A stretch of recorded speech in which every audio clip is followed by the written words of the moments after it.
Oh, yeah. 2, 1, boom! And we are live. Welcome to Crawford's House Podcast. I'm your host, Crawfinator. You can already tell I'm going to have problems with this mic host tonight. Thank you for tuning in on the podcast video. And if you're watching, you can see I have my guest here today. It is Trevor Legary. Trevor. Hello, hello. Thank you for joining me in Crawford's House Podcast. Thank you for having me, dude. I'm excited. Oh man, A little nervous, but excited. I can agree. It's a very nerve-wracking experience right now. I've never had a guest on the show, so we are kicking it off hot with a dope ass guest to kick off the season. I did originally say Dylan Toronto was going to be our starting guest, but like I had mentioned earlier, with scheduling conflictions, how I had never actually checked anyone's schedule. It didn't work out, so we will have him on in a couple weeks, so look forward to that. So Trevor, though, we have him today, and we got a fat stack of topics to talk about. And it's crazy because I wish we were recording our conversations earlier, because we talked about fat stacks of things earlier that would have been super relevant. Stopped like 10 different times, like, we need this, we need this. We could have been talking about this, and it would have been excellent content for the people. We should just like talk about a few of them right now, like what we were talking about earlier, like just like saying like a lot, like you know, it's the classic stuff. It's like you know, we were talking about hockey. Yeah, we were.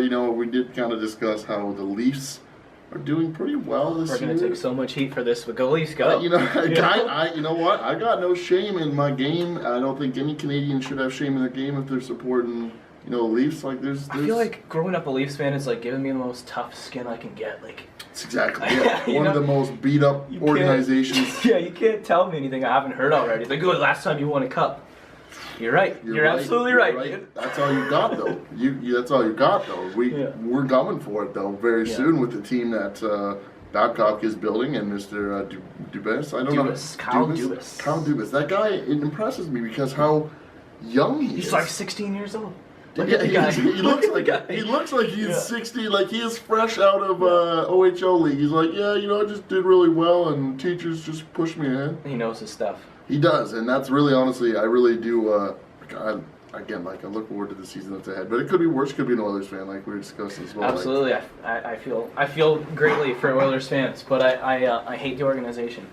just scooping up all the number one picks and just doing absolutely nothing. Nothing with them. What do? You can build such a good team, and then what do you actually end up doing with it, though? It says something about the character of like Canadian hockey players, though, and like not to be biased, but like you look at Sidney Crosby, who came into a struggling Penguins, and like he signed that big deal, and he's like, let's do this. He's still clutch. You got Connor McDavid, who's like, this team's going nowhere fast, and he's like, sign me up for a giant contract.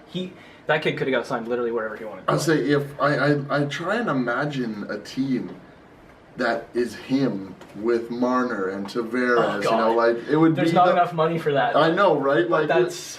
What Matthews just signed? Is $16 million a year for the next 7 years or something? It's a little bit. It's lower than that. It's like $11 million or something. $11 million. Okay, so that's and then we got Marner, who's probably going to be coming in around that $14 million point. No, I think you'll see Marner at 10 probably. You think only 10? They've got to keep Kapanen. They've got to keep a couple other people. But the thing is, these guys want to play together, and they've built so much together. They're all Marner and Tavares are Toronto Maple Leaf fans. They grew up Leafs fans, you know what I mean? So they're playing for the dream team right there. They're where they want to be. They want to be a part of history. And I think Babcock wouldn't have left the Red Wings, who were a total powerhouse, if he wasn't confident that this is the.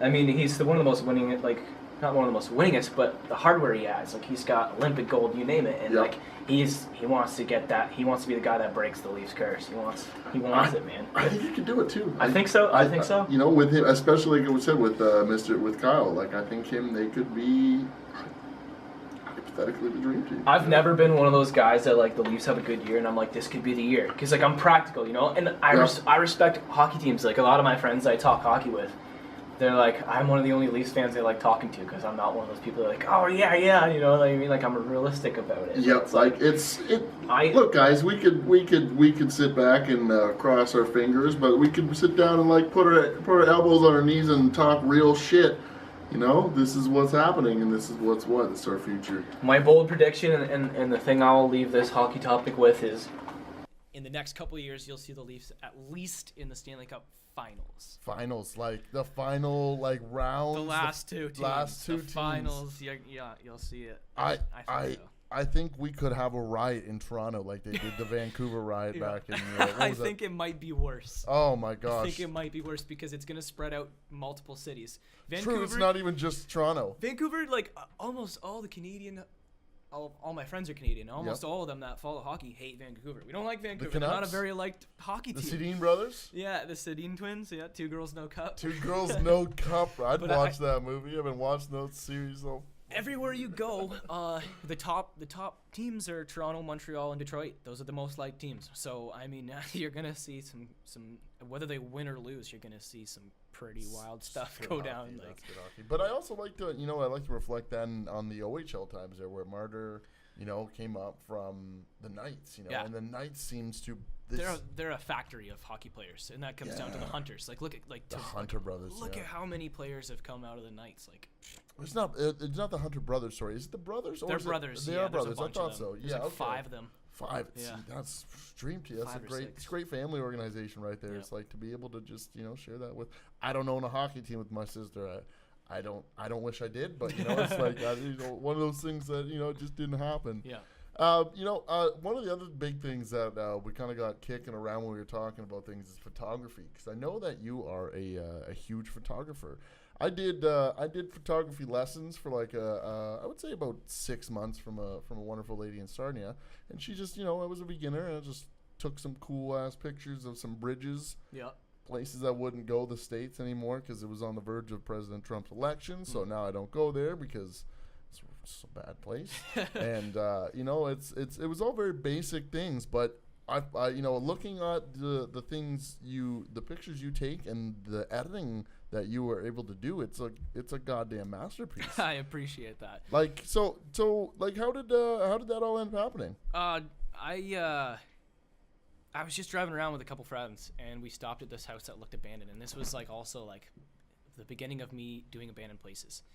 And I went in and I just took a couple photos with my phone, and just like I shared them, and like people were like, "Oh, sweet, that's cool." And I was like, "Man, they are kind of cool looking." So like I went out and got like $100 like point and shoot camera, and I started taking pictures, and I started enjoying it. Like I was enjoying it, and I was also going through a lot of stuff at that time, and like I can confidently say that photography, in a couple ways, definitely.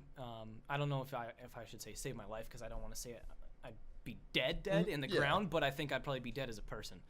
Like personality. Just personality wise, yeah, because you just wouldn't have anything going kind of in your. Yeah, around the time that it came, I was going through like a lot of stuff that had built up, and then new stuff that I created, like problems for myself, and just a whole lot of collapsing. And it kept me away from doing stuff because I was so busy with that. And then as I got going with that, I needed a camera that I could manipulate, where I could change the aperture, shutter speed to something I wanted, because I wanted to do nighttime stuff like the stars and all that. Yeah, which is unbelievable.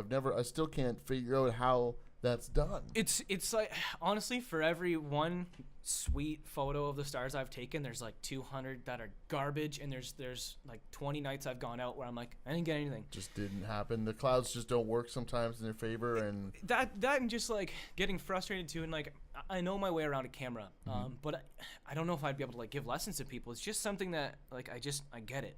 But you kind of taught yourself on the things you use. But I'm good at shooting what I love shooting. Like if it's something I enjoy shooting, I'm gonna get a good picture, and I typically don't really edit them that much. Like I know how it's gonna look, and I bang it out in that photo, and then I'll go and pop it in like Lightroom. Like I rarely use Photoshop.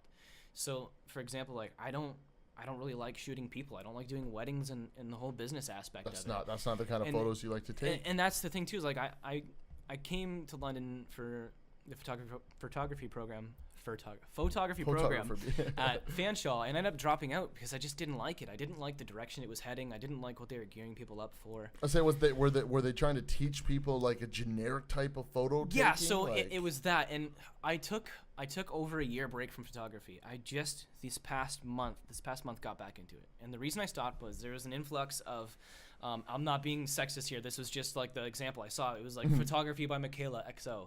and they're offering like photo shoots for like $60, undercutting people, and these photos have zero fundamentals to them. It looks like somebody took a photo with an iPhone. And, which is probably what they did. And it's just, here's the thing. I can't sit here and if somebody takes a photo of a dog with a phone and it gets entered in a contest and it wins on likes, it's a good photo in the sense that people like that photo. What makes a good photo? Okay, you could say composition, taking your time to do this and that, but realistically, it comes down to, you know, what people like. If people like it or not. Because it's subjective, you know. So I already hated doing weddings because it's stressful. It's 18 plus hours on your feet, and what do you do if your camera dies or you miss the you may now kiss the bride? Yeah, the moment. What do you do? Could you please do that again? You know? Oh, that's an awkward, like, oh, sorry guys, retake. I'm gonna need you to do the kiss again. Sorry, the battery froze. I also wasn't comfortable getting up there. Like, they want me to get in there and get those shots, and photographers do that. But I felt like hot in the face, like nervous, like everybody's looking at me. I'm invading your private space at that point. Like, yeah, and my camera's making noise, and I feel like Uncle Murray's like, what's this guy doing? Get out of the way. Yeah, you're blocking my shot. But I just, I don't know, like, so an influx of these people taking photos, and what it was they started calling themselves photographers. And that was that's a slap in the face to people that take their time like to learn the craft. Like, I am by no means, everybody right now will, like, my friends will kick me in the face for saying this, but I don't consider myself a professional photographer or even an outstanding one. But when I take photos of something that are good, it's because it's something I am passionate about, you know. So you care. You want what you're working on. You want it to be the best that it possibly can. That being said, I've taken the time and the years to learn how to do photography for the stuff I like. I know how to shoot low light. You can give me whatever camera, I will go in there and I will take the best possible photo you can get with that camera in the low light. I'm good with, like, you know, off-camera flash, just stuff that interests me. But the thing was, like, it's just, you had all these people coming in, and they're just doing all these events and like undercutting and just it just turned me off from it. And then the schooling was there was me and like 3 other people in the class that were actually taking good solid photos. They were actually like taking it kind of seriously in a sense. And the rest of the people were like rich kids who had like Mark IIIs and stuff, like $3,000 to $4,000 cameras and like $5,000 in gear, and they couldn't take a photo. Didn't know what they were doing. And the thing was, you could tell. What I mean by they couldn't take a photo was, like, you look at it and you're like, they did not care about this. It's just a photo of a snowflake or like a trees, and it's like all they did was like they got the assignment, and the assignment was like nature, and so like they take it without thinking creatively. They're just like, okay, I'm gonna go get a picture of nature. When realistically, it's supposed to be like, what is your interpretation of nature, and how can you convey your like that message with your talents? Picture would be like the like a undershot of a hawk with the sun, behind or whatever. Like, or show your idea of nature, and if your idea of nature is just going out and taking a picture of a tree, then fine, that's your idea. Cool. Trees are dope; they keep us alive. There's nothing wrong with that, but I don't think you're really putting, like, first of all, art is subjective. But if you're not putting anything into it, then you're not creating art. You're just, what are you doing? You know, what are you doing? What are you doing? You're not enjoying it. So what are you doing? Stop. I think, and honestly, I think that's why I end up getting out of photography, is that it didn't end up meaning anything to me at the end of the day when I was taking pictures. Like, I was taking these cool pictures in my mind of just like, cool, there's the river bend and some dope ass, some plants and stuff. But at the end of the day, it's like, what these pictures, I'm not gonna hang these pictures on my wall. Most of these pictures just, they're gonna take up space in my computer, and I'm probably never gonna look at them again. Yeah. But it was cool to do at the time, and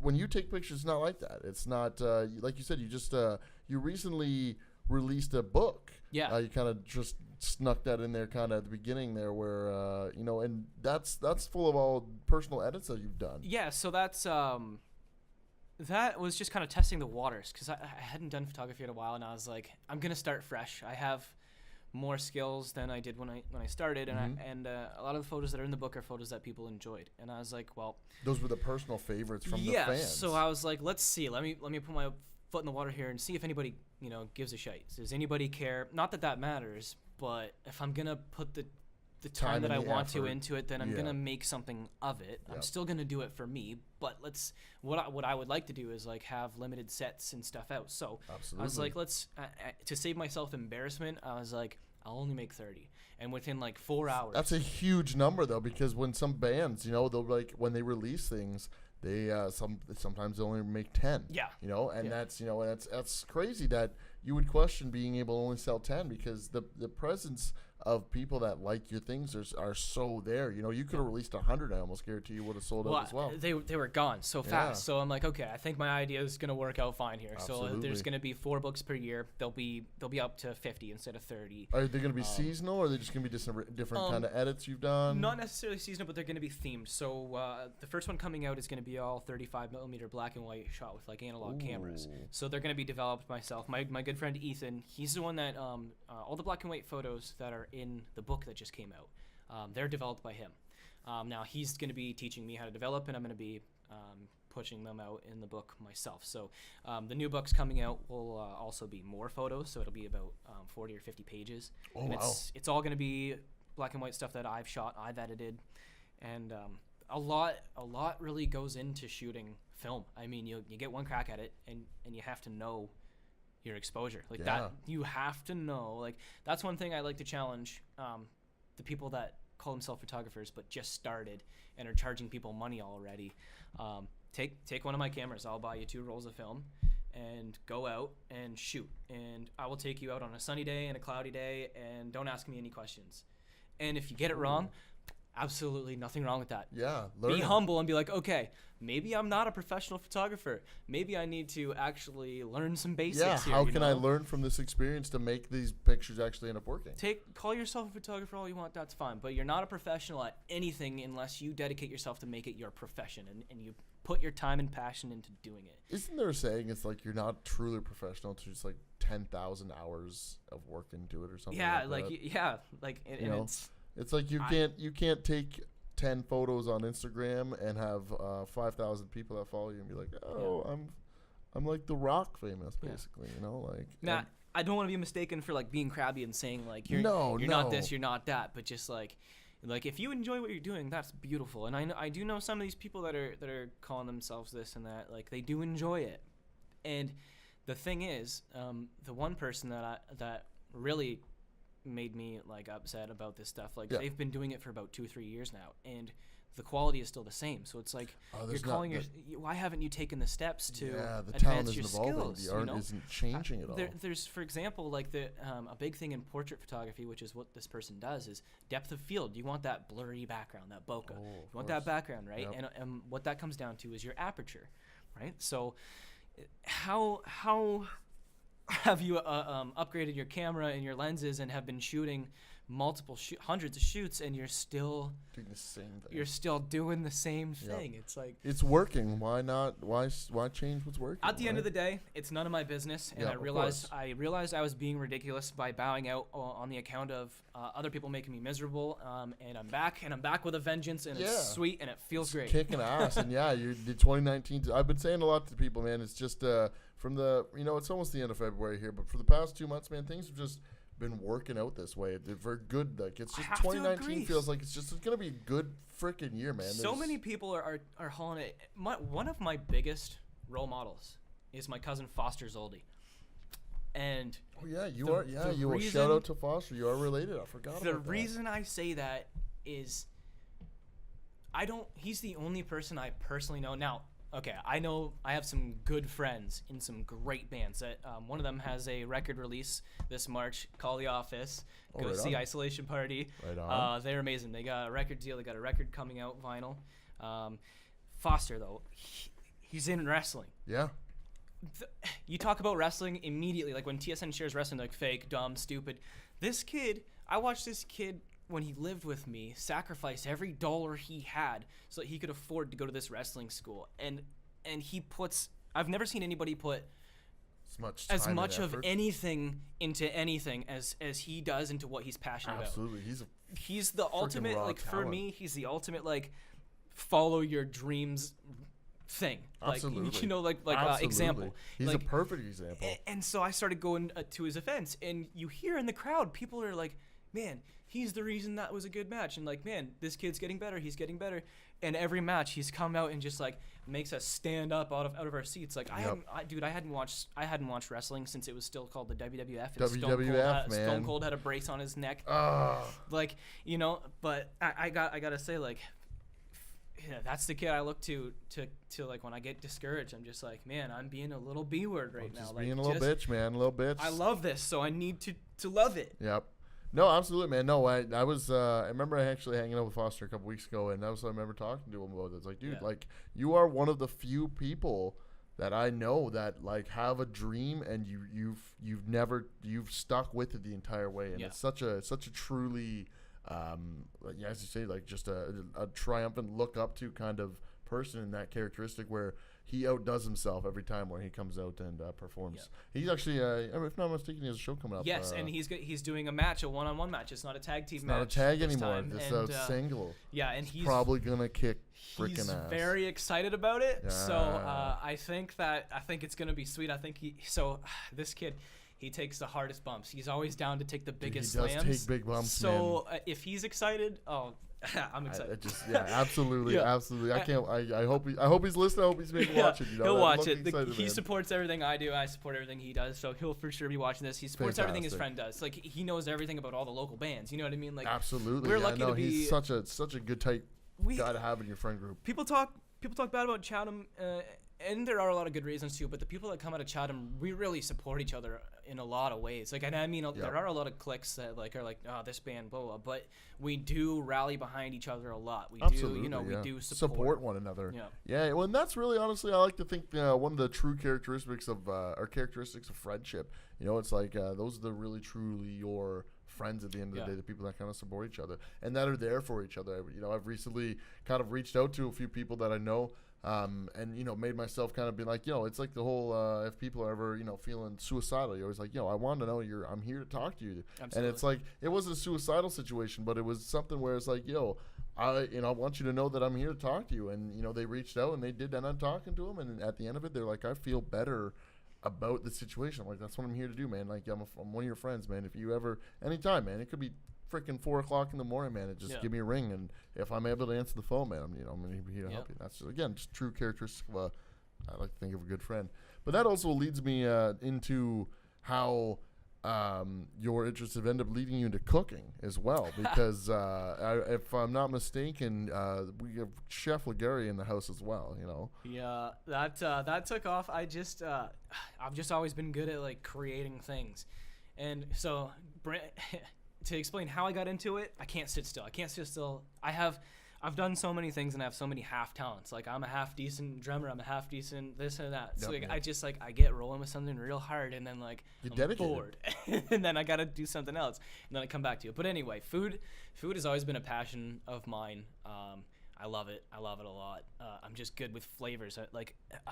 Good flavor palette? Yeah, and it just started off where I'd say something in my head like, I wonder how this would be, and I'd try it, and it was like great. I'm like, knew it. I knew it. So then I started getting like kind of serious into it this past little bit, and I got quite a following for it, and I started like getting into like finer dining, and I don't know, man. It's just really fun. I'd say you're creating a piece of artwork when you're creating the food, right? I think that's what helps me be. So like I'm never cocky, and my friends give me trash all the time because I talk down on myself about my photography and everything. You deserve to be cocky. But the things you do, man, you're good at what you do. Cooking, that's one thing. I'm just like, I'm the man at that. This is my game. Yeah. Chef Legary in the house. Like Matty Mathewson, like sit down, buddy. I'm gonna step up and show you what I can do. One of my best friends, James, he came over and he literally was like, "What will it cost for you to make a sick meal?" Like he's like, "I want to eat lamb," and I'm like, "You come over and you buy the materials, I'll cook you." And so I made rack of lamb and I made this lamb sauce, and he literally bit it and he like sat down and he was like, oh. Like he literally like it was a genuine like shiver. Like, oh, it was so good. And then he sat there like eating the smallest pieces and like taking his time and just like staring at me like I'm just like, all right, I'll good. Take that. I'll take this. Oh man, that's a genuine sign that like this is a good ass piece of food right here. And then I had an opportunity to do I don't know if you saw the Facebook status. It was in the summer. I got an opportunity to do a cooking show. Oh, really? And I got thinking about it and I shut it down because like I feel like that would take the love out of it. Like I contemplated working in a kitchen too, and it's just like I like cooking at my pace. I like cooking what I want to cook, and I like enjoying the meal. Like I like breaking bread with my friends, as James, my close friend, would say. That's one of the most important things we do when we hang out is we eat. Sharing a meal and conversation with your close friends is the root of humankind. We've done that since the beginning of time. Yep. So you should always break bread with your loved ones, especially when you never know when you're going to lose somebody. You want you want to have some good memories of laughing and eating and being full. What makes you more happy than being full and having a good laughs and conversation at that point as well. No, and that is huge. I guess that even goes deep into if we go into like in international history, like in ancient Asian tribes and everything, the family and being together and eating was always number one priority there. Yeah, food is it's the global language, and you can speak to anybody with food. Yeah, and that's crazy. I think that's one thing I've been struggling really to try and figure out. I've been trying to figure out, just eating healthier has been a big goal for me for 2019, and I've been doing okay just trying to cut out the shitty fast foods and whatever, and just kind of genuinely prepare meals from home. And I discovered waffle chicken, and god damn, that's good. That's not too bad. I actually had my first chicken and waffles when I moved to London. So when I got my OSAP, I came from Chatham. Not only did I come from Chatham, which has not a lot of food spots. No, there's nothing. Chatham's food spots, the ones that are there, Chilled Cork, Mama Maria's, Casa Bella, all that stuff, phenomenal. Rosini's, phenomenal stuff. But there are not a lot of options outside of that. It's really expensive to eat there often. So coming from Chatham, and I was dirt broke when I lived in Chatham, coming from Chatham to London and then getting $11,000 in my bank for OSAP, dude, I spent $2,000 my first month here at restaurants. Just on food. And I had my first chicken and waffles at the Early Bird restaurant. Ooh. And I also had a really good pulled duck burger there. Really good. But no, so chicken and waffles. Holy, that's unreal. But what I will tell you about eating healthy, what makes it overwhelming is everybody has, if you start looking at, did you start looking online first for guidelines? No, I've been in my sole unique situation by accident where I've just been I've been paired up with some of the best people that are in. So you get dietitians and stuff. I have, I've been working with one of the best I've been told she's one of the best dietitians in Ontario, and I was working with her. And she was giving me she was really, honestly, one of the best people ever because she was working with what I was wanting to eat, like homemade chicken fingers and shit like that. So the thing is, it's all about quantity and portions. So there's no such thing as like healthy fats and bad fats. Realistically, if your portions are out of whack, like you can eat all the healthy food in the world you want, but if you're eating 30 salads a day, you eat too much of it. And that's one of the problems as well, is that I was just like, man, I freaking love salads, and they're like, what kind of salads? I'm like, Caesar, and they're like, that's probably one of the worst freaking salads you can eat. I'm like, that sucks because it's so goddamn tasty. Fresh veggies and a really good quality olive oil.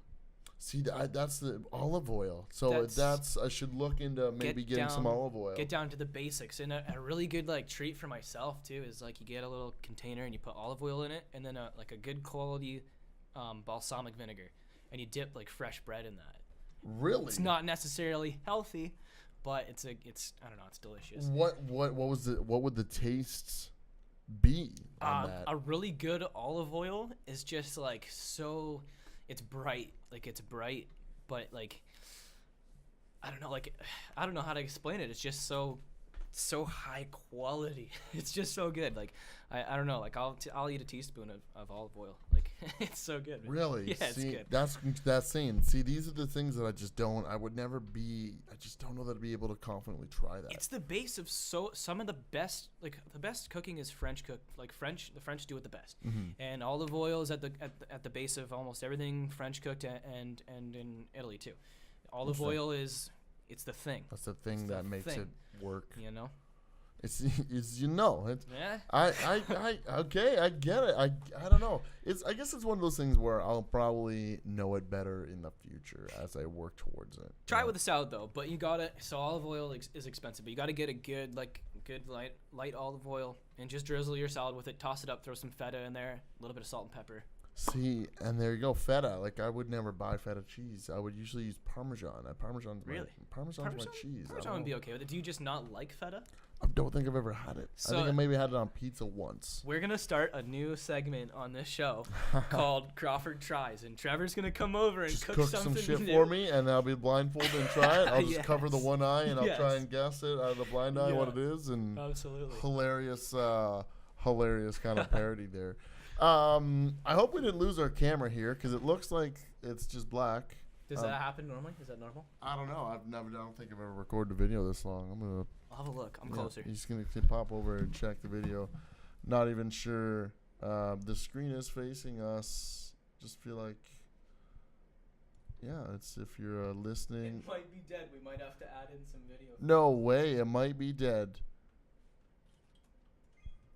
It did shut off. It did shut off. It's not dead. I think it just shut off. It's full battery. I think it just shut off because it was going too long. That's insane. Okay. Well, I apologize. Do you need to do another clap track or anything? It's To sync up? I'll sync it up. It's whatever. We'll just keep it going. It's The good old clap track. All right, we're back. good old like boom, that whole 3, 2, 1, boom. I know the love ladies were probably upset they didn't get to see us that. for They a didn't get to little see bit. us for a while. What the fuck? I feel like my camera. Oh, sorry for the I'm not allowed to F-bomb. say the F word. I did not mean to drop the F-bomb. What the 5-second drop there. Yeah. I just didn't. I've never. It was recording when we started though, so I don't understand. What was going on there. It happens. At least it wasn't like your daughter's dance recital. Just didn't go to it. Just never. Did you get it? Did you get my solo? No, I actually didn't. I was actually recording the teachers, but that's just how that works with soccer dads. And the show's been shut down. And the show's been shut down. Yeah. FCC are like, you talked about butts. You can't do that on this television network. Especially female butts. Especially female. Honestly, man, it's 2019. We're instant pigs now. I think we're already felons. I Yeah. think we already face 3 to 5 years, maybe even more for just mentioning, just touching a butt. It's frowned upon. I guess one of the other things, do you fancy the UFC fighting there at all? I do. We have, I just recently heard there's a big fight coming up this year with Mr. McGregor and possibly Cowboy Cerrone. That would be a pretty cool fight. I don't know. So I like.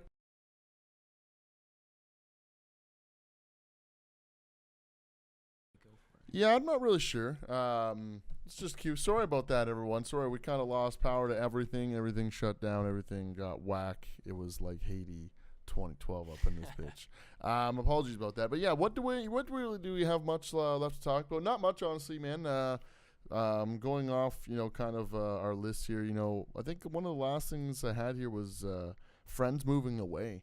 I know that's a huge one that I've only dealt with a couple times, but it's one of those things where I've never had to deal with that in my lifetime. Yeah. Somebody just moving away. That's not something I ever had to deal with, where somebody just wasn't there anymore. Yeah. And then I guess, except with death, I lost, I've lost a few people in my life that were just, always there for the family. Yeah.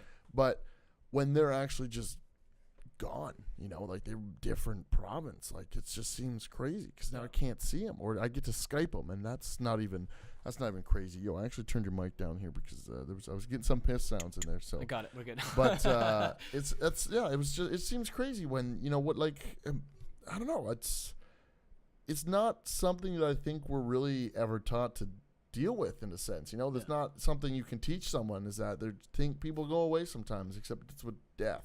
Yeah. Moving away isn't a topic of choice. You can, yeah. I mean, you really can't teach. Like, you could tell people that it's gonna happen, but the problem is it affects people differently. Yeah. You know what I mean? Like, some people are just able to suppress things. Some people genuinely don't care, and then other people take it really hard. But everybody handles things completely different. Some people go straight to drugs, because they don't have coping issues. Which is crazy because it ends up then destroying their life. Yeah. Because of just this one little change that they just couldn't comprehend or accept. I've been in a position, getting off topic for a second, but for a long period of my life, from grade 7 to until I was 19, I moved to a different house every year, every single year. I don't have anything from my childhood at all. My grandparents have photos, and I think my mom has my baby book. Oh wow. But just from doing that, and I didn't realize how much of an impact it had on me until one day, My girlfriend at the time was gone. She had moved out. My 2 friends that lived with me at the time don't even talk to me anymore. I burnt so many bridges because I didn't realize I was living so fast in the moment, and I was pacifying stuff with like, you know, like my house was the party house because I had people over that liked me, and we were having fun, and we were drinking and partying, and all the time. I didn't have to think about anything, and it was my house, so I could have friends stay on my couch for as long as I wanted, you know, like, you know, I don't have to think about anything. And then one day you're alone, and you don't know how to deal with it, and it's like, oh man. So that's where What's I said, the situation that I've got myself into here? like where I say earlier, like that's how photography saved my life, was getting out of Chatham and moving away to London to pursue it. Just like really like forced me, because I have no backup. A lot of my friends can mess around because if they screw up, they can go back and live at home with their parents. Like I don't have that. I can't. Like I will live. That's not an option for me. You know. So taking the big leap to another city, where it's more expensive to live here. Like you gotta have a job here. Like I don't know. It's just like it put a lot of things into perspective. But I think that in itself is a pretty good message, though, to get to people, and not even be specific at, you know, it's got to escape Chatham, but like if, you know, this message could reach anybody and anywhere, and I think it's just kind of, that's one thing to always kind of remember, is that you could be in a rut or in a bad place, and the best thing you could do is just change your environment. What it is if you're comfortable, you're in trouble. You're in trouble. Don't be comfortable, because if you're comfortable, things are it's just like you're gonna be like you're sitting on a couch, and you can't get up and pour a fresh glass of juice from the couch. You got to get up and go to the fridge if you need more juice in your cup. Makes me feel terrible because I have a water jug that sits on the table in front of my couch that I pour water into. You're supposed to drink a ton of water a day, though. That's true, and that's what motivates me, is just always having that friendly reminder there. That's like, I gotta drink this. People take that for granted, and like I don't realize this until it happens, but when I'm in my working season, I drink a ton of water, and like I'm the most clear-headed when I'm getting the amount of water that I need a day. You don't realize how important it is, and like whoever created us, whatever it is, if it's a god or whatever, like oxygen and water were put here as our like essential, like we need That's that. what our body's made up of. Important. Every living being flocks to the water. You know, we build our cities around water, near ports, near harbors. You know, it's just it's like the cutest little thing when you see like a picture of like a ladybug or a fly carrying like a droplet of water. It's like that's that little son of a bitch needs that to survive. That's insane. No, I think that's really good. That's really good message to take away. You know, is that, you know, it's just good. It's always good to keep going. Essentially, you know, it's always just good to keep your head above the water. You know, never stop kicking. Yeah, and it's not always the easiest thing too. Like, and like I've beat myself up and made excuses a lot of times, and I still do. Like, I'm doing a lot better. Like a lot better than I was. And that's all you can do, is always try and keep outdoing yourself from the day before. But I still make some of the same dumb decisions. I still make some of the same stuff. But like the takeaways are different now. Like I'm getting like the takeaways from it mean something. You know, like I come out of it like not just like ugh. It's like, all right, here's how we do this next time, you know. But yeah, this is what not to make the same mistake again. But man, oh, sorry, go ahead. No, I would say that's something I've learned huge over the past like 4 years. Is just these are the mistakes that don't make again, because it doesn't lead to a good, happy outcome for me. Well, the thing too is like you can't beat yourself up if you make those mistakes again too. Like no, I'm a big thing of like I used to hate hearing like everything happens for a reason, and then I learned to an extent it absolutely does. Does for sure. But you still have to sack up and put. You know, you have to put you into it. You got to be there. Everything happens for a reason, because based off the decisions that you made. Somebody can pave a sidewalk, but you still got to get your ass down it. You know what I mean? Yep. But I don't know. Like you got to try, but you can't beat yourself up. That's something I'm big for. Is like beating myself up and just like staying content. So like that's why I'm cooking today, and tomorrow I'm doing photography, and now I've got a book out, and now I've got this out. You know, like. Having a schedule, it's huge. Having a schedule is huge to keep you kind of not even in line, but it keeps you organized for what you have to do, when to do it, kind of coming up. And it takes serious discipline to do that too. And that's one of those other things where I'm huge lacking. It's like I try to have that schedule, and it just doesn't always come through in the way that I want it to, unfortunately. Yeah, so friends moving away. we got way off that one. Yeah, way off topic, but you know, it's a good kind of it's a good little side detour. Absolutely. Where, you know, it all comes together and makes sense in the end. What I'm excited about is we keep branching off on stuff, and I think we're going to do this a few more times, if not a lot more times. Yeah, absolutely, in the future, absolutely. And it's going to be a lot of good conversation. So my absolute best friend, he's basically a brother. He moved away, and the first time he moved away, like he went away for like to become a snowboard instructor, like to take the course to do it. Okay, yep. And we were all fine, and then like when his mom came and got him, I started crying, and I Really? couldn't stop crying. Couldn't explain and why. I was it the just only one happened? who was crying, and everyone's Whoa. like, "You're a little bitch," and I'm like, Dude, I'm not a bitch. I just feel I'm like, emotion. I have I a did- relationship with this guy. I didn't I didn't realize how important mine and his relationship was, because he was there when I went through all that stuff, and we were late on a heavy level, and he was just my dude, man. Like he was my rock, like who I don't have to like vent to him, because like he gets it. We just like, if something's just bugging me, knows. we just chill. We don't even talk Yeah. about it, you know. No, he just kind of is there to help you in the sense where it's like, man, I don't need to know what's bugging you. I just want to know that I'm here. It's We're just just that chilling, you know? it's that person that when you're hanging out with them, you're not thinking about anything else. Yep. You know, you don't give a damn about anything else. No. So then he came back, and that was cool. But then he moved back out, and the first time he went out, he was gone for like a year, and then he came and visited in the summer. I threw him a big kegger party. Nice. And then he didn't come back for the next year. Just too busy out there. and Yeah, stuff he in had Banff. lots going on, yeah. But next week, I'm taking my first big boy flight, and I'm flying out to Calgary. That's and exciting. and we're driving back. He's picking me up in Calgary. We're gonna hang out in Banff for a day, and then we're driving all the way back to Ontario. Now, have you never flown before? I've flown. So do you remember the Big Mac hockey bash that you could win with McDonald's? No. So it was on the cups. You peel. Sounds incredible. If though. you win it, you get the season opener for your favorite team, the NHL awards, and the after party, the draft weekend, the All-Star weekend, a Stanley Cup final game, and a playoff game of See, your I choice. almost would have just chose to go to like freaking like I don't know, expensive city at that point. Like, yeah, I'm a LA Kings fan for this weekend. You know, Well, This is- So my uncle won it. it's insane. And where was I going with this? McDonald's Big Mac hockey tour, Oh, man. You no. know, taking Oh yeah, a okay, flight okay. for the So first time. so they flew us from Windsor to Toronto, which is ridiculous. That's but a but it was 45-minute flight. It was because they had already paid the airlines to fly Yeah. the winners wherever Yeah. to wherever for whatever price they paid. So Yeah. so we got to. It was just on a little Jazz, you know, the Jazz little Cessna Those airplanes. little tiny little Yeah, cute little so- buggers though. That's like a private plane So almost in a sense. Though, I you took know? a 15-minute flight. Yeah, and then literally though. Yeah, and then I think last summer or 2 summers ago, my cousin Matt and I went up. He paid for me to go up in a airplane with him to take some aerial photos. That was really Oh, cool. that's incredible. Yeah, just one day he's like, "Hey, I'm going in an airplane tomorrow. You come Want to with come me." with me?" I'm Yeah. like, "Hell yeah!" Hell yeah, I'm coming with you. No, honestly, that's it's like one of the guys from my high school, John Perry, Jonathan Perry, I should say. I remember always throughout high school, he was always learning how to mechanically work on planes and fly planes. And it's Yeah. like sometimes I'll look at his Facebook and just see different pictures and things that I'll post from him fly, and he's like just out flying.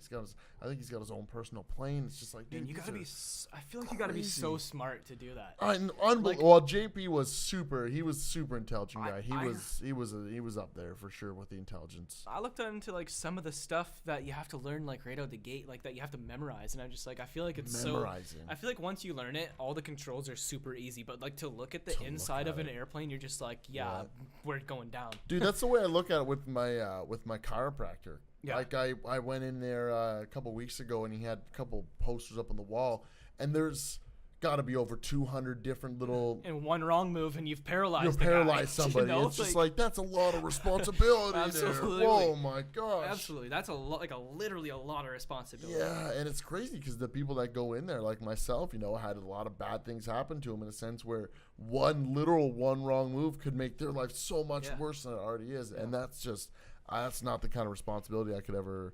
Or even brain surgeons, I look at that as Oh. well. Brain surgeon. I had the brain surgery. 1 in 4 chance I could have died from that surgery. So it's like, what kind of pressure is on that Yeah. guy's shoulders? He's got this kid in there, and then like and then there's a family out there. out and there. it's- you know what I mean? And they're these, waiting for that kid to come out. I get shaky when I go and like have to talk in front of people sometime, which is weird because I'm like one of the most outgoing people. But Yeah, dude, me too though, man. imagine It's just the nerves. It's the nerves because you want what you're gonna tell these kids to be the best that it can be. and it's a saying too. They've got the hands of a surgeon. You know what I mean? So you go in there and you have when somebody's life is in your hands, that is the utmost responsibility of any job or anybody, anything on of this anywhere, planet. yeah. That is the like the epitome of it. It's like That's the top ranking. you can go in there and be calm and like chat and like have steady hands and just it's confidence and Yep. and I mean you have to. I think you if you have go to, into for something sure. that like that with a shred of doubt, you're gonna fail. Well, and that's the thing, because I look at my hands, they shake all the time. So even just to have that extra pressure of, this guy, you hit one wrong brain nerve in this guy's skull, he's dead. And some people, well, that's cool, okay. And that's another thing with like the world's like kind of things play out how they're supposed to in a way, because like my hands, when I do small meticulous things, they shake. Yeah. Right. So I could never, even if I was smart enough to be a brain surgeon. I mean, if I applied myself, I'm sure I could, but I could never. Never do it. Physically, I couldn't do it. What is it? It's multiple sclerosis that causes the shakes. Parkinson's. There was I remember seeing a Twitter video probably a month or two ago, and it was this guy, and he was just trying to get these screws and put the screws in a hole. Oh yeah. And then do a screwdriver. Yeah. And it was like 2-minute video for him to do 2 screws because he just couldn't get the screw to line up, and it's like, dude.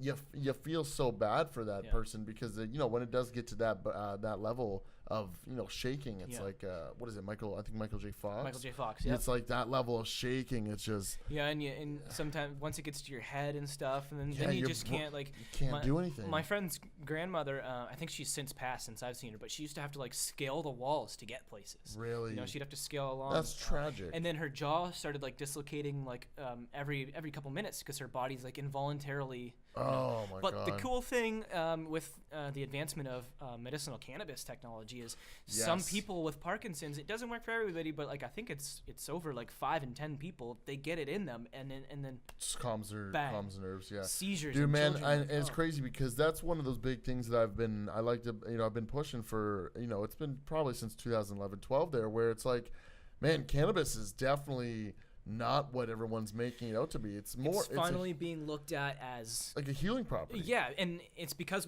people put it in their faces so long. It's like and like there was a negative stigma because there's a whole reefer madness. Yeah, and don't jump on my back for this. I support hip hop, but like hip hop culture, some artists paint a bad image for a lot of things. You know what I mean? Like some artists 100%. Paint a bad image for hip hop. No, 100%. But that's where like because that's where you get like the kids that like you have kids that dress like how like if you're into metal you dress metal, if you're into hip hop you have like you have your attire. You have metalheads that screw around, and then you have like the hip hop kids, but like they're out like they're wearing like hats and stuff that have pot leaves and like. So I'm not generalizing, but no. There is a portion of them that do that gave it a negative stigma, bad image. It was associated with drug dealing and gang stuff. Yeah. If you smoke weed, you're probably robbing a store and that goes back to in the beginning when they made it illegal. They blamed it on the Mexicans. Really? They did. So the Mexicans introduced the smoking of cannabis on a larger scale to America. It was DuPont, like Jeff Gordon DuPont. Okay, yeah. So they invented a synthetic nylon, and their only competition was hemp. So they hired this guy named Harry Anslinger. And Henry or Harry Anslinger, and he went and did all this like propaganda, and he's like, the Mexicans are taking your white women and they're doing their dirty dancing, and it's all because of smoking this cannabis. So it came down to like racially profiling minorities at the time, So which is it's crazy how dark the history is with just racially profiling individuals. Yeah. It's even in the last 10 years, we're still stuck in such a deep rut.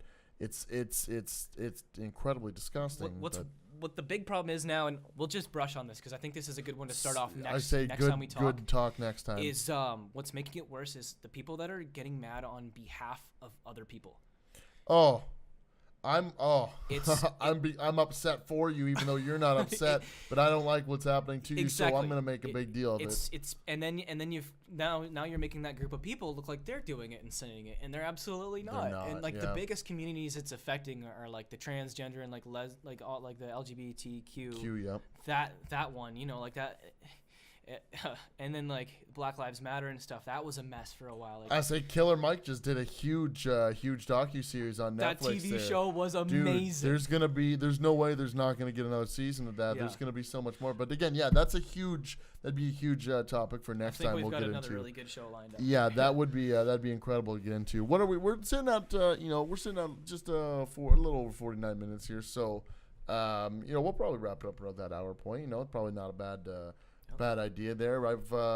I've actually just recently, I'm not going to boast about myself here a little bit, but I actually just started recently doing a radio show out of Mississauga with Carter Niffin and the guys from Sound Drive Records out of Brampton, I should say. And that's going to be a really cool project here where we kind of have bands and stuff coming and do interviews. Do you have any ideas for like possible topics for for bands that actually come in, and kind of any questions that would be good knowledgeable questions to ask bands, even entrepreneurs, kind of anything of that sort? Like, because you're a very smart guy, I'd love to have an idea of what you think. I think a lot of bands are going through like the scene, like the problem with the scene, like scenes have changed. So like you have like your hardcore like F the cops, stomp people out scene, and then you have like your safe space scene where like, so you have like your local stuff in London where it's like there's a great band and people don't like this band because one time their name was this, or they're like, oh, these guys stand for that, these guys stand for that, but it's like, does Eminem stand for murdering people because he says that? Like, Juggalo music, are people who make like Juggalo music, have they gone and murdered all the people? You know what I mean? So I'm actually very privileged to be friends with some extremely talented musicians. Mm-hmm. And I mean extremely talented musicians, and I'm blessed to call them some of my closest friends. Close friends, yeah. It's a privilege at that point, right? Because you're like, dude, I feel like when you create the music, I'm feeling the creation. Yeah, through you. And it comes down to like having an appreciation for art, like true. Like in with cooking, and I think that's why I appreciate it. Why I'm decent with cooking is because like when I'm making something, when you're creating, if you care about creating, that's my jam. It's just creating. Like I mean, I have a million projects I've started and stopped, but if it wasn't for like creating, like I don't know where it would have gone. Yeah. No, well that's it's interesting because that is honestly a huge topic for them. Like why, I a great band of choice just off the top of my mind. I think I mentioned these guys before. It's Greta Van Fleet. Greta Van Fleet, yeah, it's they take just a lot like of flack. Where's your creation coming from? Yeah. Are you just trying to be Led Zeppelin sound alike, or are you trying to create something new for yourself? Here's my take on it. The pros and what I really respect is the skill level and talent that they have. Is unreal.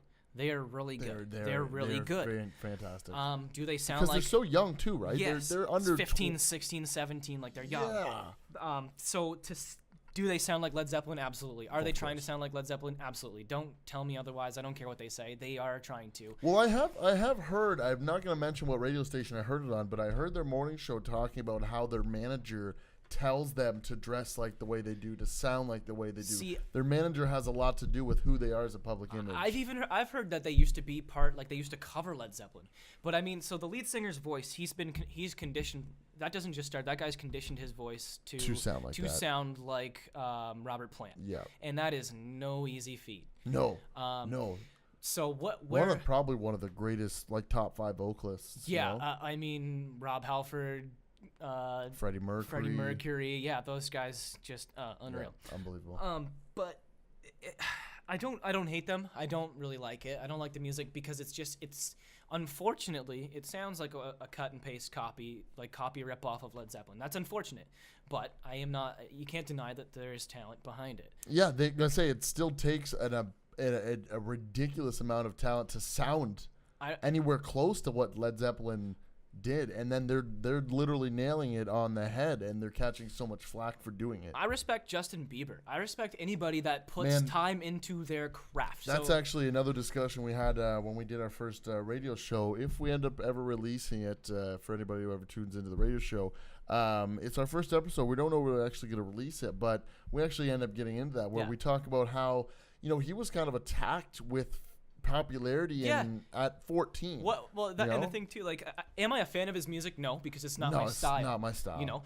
But is he talented? But to be picked up at age 14 and thrown into it and thrown $1 billion, and then for no reason people are like, faggot. Yeah, everybody just starts beating up on him because it's the thing to do. So then he starts losing his mind, and let me tell you something.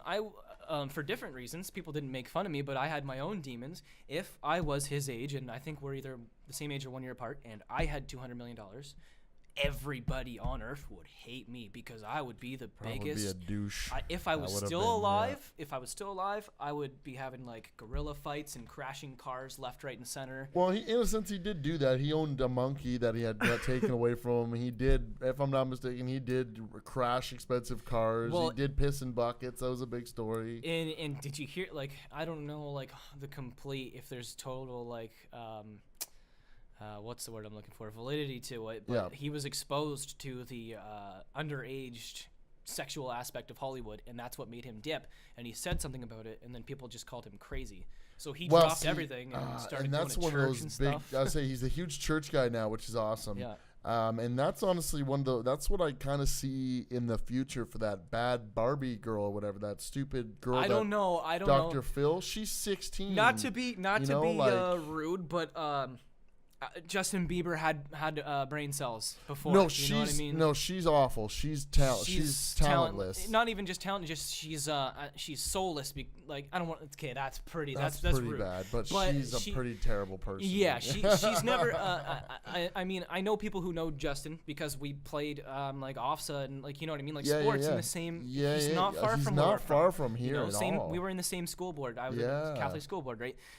He was a person. He had a personality. He was into sports, you know, like he had friends and all that stuff, and like so does she. But she's modeled her personality off of being stupid freaking. Yeah, she's trying to be somebody. She's not right out the gate, you know. Yeah. And whereas Justin Bieber was turned into somebody that he's not. She's still being her. You know what I mean? That's her. That's who her she was. personality, You know. yeah. So I mean, and in the same token, like I kind of feel like Dr. Phil's not real. So maybe they're getting a cut of this. Maybe it's all part of an elaborate ruse. It's gonna be. I'm gonna build something, and in the end, we're gonna both get famous from it because I helped create you. We got so many good topics. Man, exactly. There's gonna be a lot to talk about next time. We are coming up on that hour mark, so 56 minutes. We'll call it here.